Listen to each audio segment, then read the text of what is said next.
सबसे पहले बात करेंगे भोपाल की, जहां पार्वती काली सिंध चंबल नदी जोड़ो परियोजना में आपको बता दें मेमोरेंडम ऑफ एग्रीमेंट पर सहमति बनी है। बड़ी खबर, जहां पार्वती काली सिंध चंबल नदी जोड़ो परियोजना का ये बड़ा अपडेट, परियोजना के मेमोरेंडम ऑफ एग्रीमेंट पर सहमति बनी है। सीएम डॉक्टर मोहन यादव ने कैबिनेट के सदस्यों को जानकारी दी है, जहां योजना में आपको बता दें मध्य प्रदेश में 21 बांध और बैराज यहां पर बनाए जाएंगे। प्रदेश में यहां पर कराए जाने वाले कार्यों की लागत 36,800 करोड़ रुपए है, जहां 11 जिलों के 2,094 गांव इससे सिंचित होंगे, लाभान्वित होते हुए नजर आएंगे। प्रदेश की लगभग 6 लाख हेक्टेयर क्षेत्र में यहां पर सिंचाई होगी।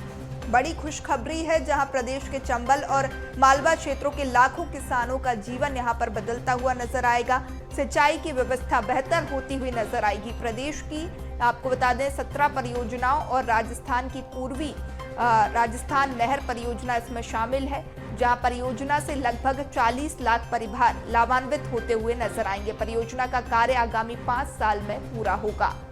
तो बड़ी खबर, जहां पार्वती काली सिंध चंबल नदी जोड़ो परियोजना को लेकर ये बड़ा अपडेट सामने आया है, जहां परियोजना के मेमोरेंडम ऑफ एग्रीमेंट पर सहमति बनी है। सीएम डॉक्टर मोहन यादव ने इस बात की जानकारी दी है। योजना में आपको बता दें मध्य प्रदेश के 21 बांध और बैराज यहां पर बनाए जाएंगे। तो ये बड़ी खुशखबरी किसानों के लिहाज से, जहां प्रदेश में आपको बता दें किए जाने वाले कार्यों की लागत 36,800 करोड़ रुपए होगी। 11 जिलों के 2,094 गांव सिंचित होते हुए नजर आएंगे। सिंचाई का लाभ मिलता हुआ नजर आएगा। प्रदेश की लगभग 6 लाख हेक्टेयर क्षेत्र में सिंचाई होगी, किसानों को लाभ मिलेगा। चंबल और मालवा क्षेत्र के लाखों किसानों का जीवन बदलता हुआ नजर आएगा, लाभ मिलता हुआ नजर आएगा। मध्य प्रदेश की 17 परियोजनाओं, राजस्थान की पूर्वी राजस्थान नहर परियोजना शामिल है। परियोजना से लगभग 40 लाख परिवार लाभान्वित होंगे। खबर पर ज्यादा जानकारी के साथ सहयोगी मनोज राठौर हमारे साथ जुड़ चुके हैं। मनोज, यहाँ पर ये बड़ा अपडेट, जहां पार्वती काली सिंध चंबल नदी परियोजना के मेमोरेंडम ऑफ एग्रीमेंट पर सहमति बनी है। सीएम ने इस बात की जानकारी दी है और अब कहीं ना कहीं सैकड़ों किसान इसका लाभ लेते हुए नजर आएंगे। जी बिल्कुल, क्योंकि नदी जोड़ो अभियान पर मोहन सरकार का फोकस है। सरकार में आते ही, मुख्यमंत्री बनते ही डॉक्टर मोहन यादव ने सबसे पहले इस अभियान के तहत ये कोशिश की थी कि जो परियोजनाएं पेंडिंग पड़ी है या जिस पर तेज़ी से काम नहीं हो रहा है उस पर काम किया जाए, ताकि किसानों को और आम जनता को सीधे तौर पर इस तरीके की परियोजनाओं से फ़ायदा होता है। ऐसे में जो पार्वती काली सिंध चंबल नदी जोड़ो परियोजना है, ये काफ़ी खास है। मध्य प्रदेश के लिहाज से किसानों के लिए फ़ायदेमंद है और आम जनता के लिए भी इससे कहीं ना कहीं राहत मिलेगी। यही कारण है कि लगातार कई सालों से ये परियोजना चली आ रही थी, लेकिन इस परियोजनाओं को गति देने का काम मुख्यमंत्री डॉक्टर मोहन यादव ने किया। पहले भी वो जल शक्ति मंत्रालय के जो मंत्री हैं, जो अधिकारी हैं, उनसे चर्चा कर चुके हैं, राजस्थान के मुख्यमंत्री से भी चर्चा कर चुके हैं। तो ऐसे में जो गति देने का काम किया है वो मुख्यमंत्री डॉक्टर मोहन यादव ने किया था। अब मेमोरेंडम ऑफ एग्रीमेंट जो है उस पर भी सहमति बन गई, यानी अब आने वाले समय में जो है तेज़ी से इस पर काम किया जाएगा, क्योंकि बड़ी परियोजना है। यानी मध्य प्रदेश के लिहाज से कितनी महत्वपूर्ण है, इसका अंदाज़ा इसी बात से लगाया जा सकता है कि इस परियोजना से प्रदेश के 11 बड़े जिले, जिसमें गुना, शिवपुरी, सीहोर, देवास, राजगढ़, आगर मालवा, उज्जैन, यानी मालवा क्षेत्र का काफ़ी हिस्सा कवर होगा, शाजापुर, मंदसौर, और करीब 2039 गाँव को जो है इससे फ़ायदा होने वाला है। यानी ग्रामीण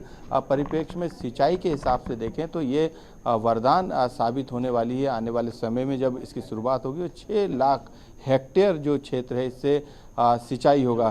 तो ये परियोजना कहीं ना कहीं जल की आपूर्ति को भी पूरी करने का काम करेगी, क्योंकि इसमें 21 बांध एवं बैराज बनाए जाएंगे। साथ में 36,800 करोड़ रुपए की इसकी लागत है। हालांकि ये परियोजना कई सालों से चल रही, लेकिन अब आपसी सहमति, एग्रीमेंट और जो इच्छा शक्ति थी मध्य प्रदेश के लिहाज से मुख्यमंत्री डॉक्टर मोहन यादव ने जो जाकर मंत्रालय, जल शक्ति मंत्रालय में जाकर बात की और तमाम जो बाधाएं थी उनको दूर करने का काम किया, उसी का नतीजा है कि अब इस प्रोजेक्ट पे, इस परियोजना पे तेजी से काम हो रहा है। पूर्वी जी बिल्कुल। मनोज, जिस तरीके से देख रहे हैं कि मध्य प्रदेश की 17 परियोजनाएं तो शामिल हैं ही, साथ ही राजस्थान की भी पूर्वी राजस्थान नहर की परियोजनाएं भी इसमें शामिल। जी बिल्कुल, क्योंकि राजस्थान हो, गुजरात हो, जितने भी मध्य प्रदेश को कनेक्ट करने वाली नदियां हैं, उस पर सरकार का पूरा फोकस है। यही कारण है कि आपसी सहयोग से, आपसी तालमेल से जो बाधाएं जो आ रही थी, जो दिक्कतें आ रही थी, चाहे वो टेक्निकल हो या फिर अधिकार क्षेत्र को लेकर हो, ये तमाम चीज़ों पर बैठ के बातचीत की। मुख्यमंत्री डॉक्टर मोहन यादव राजस्थान भी गए थे, तो ऐसे में आपसी जो तालमेल था उसका कहीं ना कहीं ये नतीजा है कि इस तरीके के एग्रीमेंट हुए, उस पर सहमति बनी और अब इस काम को तेज़ी से रफ्तार देने का काम किया जा रहा है, क्योंकि परियोजना काफ़ी बड़ी है। ऐसे में 11 जिलों को सीधे तौर पर इससे फ़ायदा होने वाला, हज़ारों गांव जो है वो इस परियोजना के अधीन आएंगे, जिससे सीधे तौर पे लाखों किसानों को इससे फ़ायदा होगा।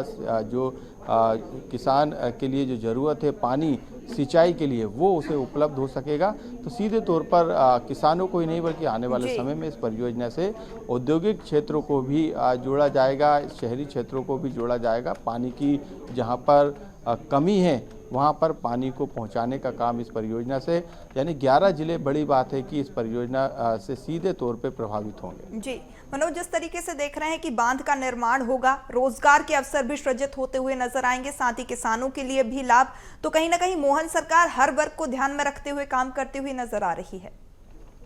जी बिल्कुल, सबसे ज़्यादा जो है वो फोकस किसानों पर है, युवाओं पर है। रोजगार के दृष्टिकोण से लगातार सरकार निवेश लाने का काम कर रही, महिलाओं की सुरक्षा और उन्हें आगे बढ़ाने का काम भी किया जा रहा है। किसानों के हित में लगातार बड़े बड़े फैसले लिए जा रहे हैं। इसके अलावा जन कल्याण की काम भी जो है तेज़ी से किए जा रहे हैं। यही कारण है कि 11 दिसंबर से करीब 10 से 15 दिन जो है जन कल्याण अभियान मध्य प्रदेश में मोहन सरकार के 1 साल पूरे होने पर शुरू किए जा रहे हैं। तो ये अपने आप में बताता है कि सरकार लगातार यही कोशिश कर रही है कि जनता के बीच में किस तरीके से उनकी योजनाओं को पहुंचाया जाए, जनता के लिए नई नई योजनाएं बनाई जाए, जनता के लिए जो भी योजनाएं संचालित की जा रही है उसको और कैसे बेहतर जनता के लिहाज से बनाया जाए, यही सबसे बड़ी कोशिश मोहन सरकार की। यही कारण है कि 2025 को जो है उद्योग वर्ष जो है वो घोषित किया गया और विदेश से आने वाला निवेश हो या फिर भारत से आने वाला निवेश हो, कहीं ना कहीं आने वाले समय में इसका असर जरूर दिखाई देगा। जी बिल्कुल, तमाम जानकारी साझा करने के लिए मनोज आपका बहुत शुक्रिया।